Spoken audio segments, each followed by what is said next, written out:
मुंबईकरांची मदार आता राखीव जलसाठ्यावर आहे। मुंबई महापालिकेकडून राखीव जलसाठ्याचा वापर सुरू आहे। धरणांमध्ये फक्त 5.33% इतका पाणीसाठा शिल्लक आहे, तर मुंबईमध्ये 10% पाणी कपात लागू आहे। 3 वर्षातील हा सर्वात कमी जलसाठा आहे, 5.33%।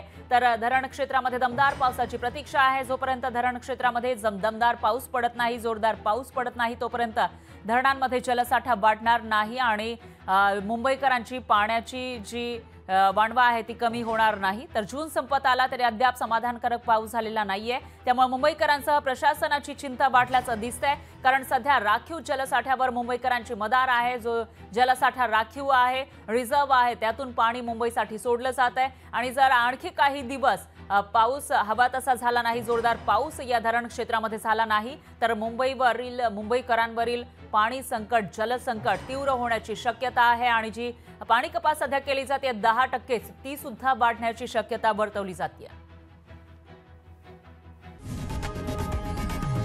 लोकशाही मराठी ऐका, पहा, जागरूक रहा।